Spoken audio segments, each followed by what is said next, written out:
One of the great attractions to self-managed super funds is the investment choice that is available to trustees in providing for their own retirement. A self-managed super fund allows trustees to invest to buy shares in a listed company, whether Australian or overseas, buy residential or commercial property, including using borrowing, more conservative assets such as holding term deposits, and even more exotic investments such as artwork, wine and other collectibles, Aaron.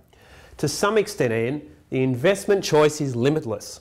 However, you need to ensure that the fund's investments are for the sole purpose of being for your retirement and not to be deriving a current day benefit. In addition, all investments need to be made and maintained on an arm's length basis. A key attraction for business operators is the ability to acquire property within a self-managed super fund in which to operate their business from.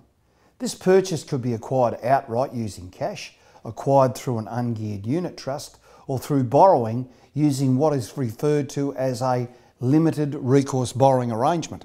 Importantly, by using a self-managed super fund, you can acquire a property and pay an arm's length rent amount from your business and claim a tax deduction towards funding your own retirement.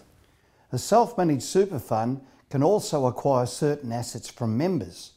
These exceptions within superannuation law allow for a member who holds listed shares, managed funds and commercial property to be able either to acquire these assets or gift the value of these assets as a contribution to the fund.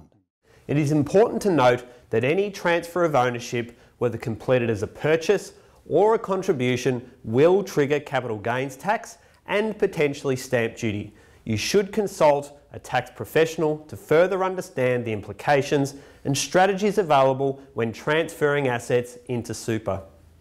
You may also invest up to 5% of the total assets of your fund in an in-house asset. An in-house asset is a loan to or an investment in a related party of your fund, or an investment if a related trust of your fund. You can't lend money or provide any direct or indirect financial help from your fund to you or a relative of you. It is important that any investment purchase within the fund is consistent with the fund's investment strategy.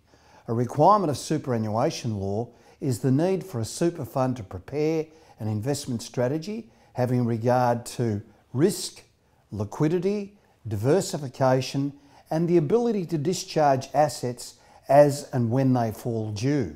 Also, it is critically important that the fund's assets are held separate from other personal and business assets. You need to ensure that your fund's ownership of the assets are secure, showing all of the fund trustees or the corporate trustee on title. You can obtain more information about investing within an SMSF on the Academy website. Thank you for taking the time to watch this video.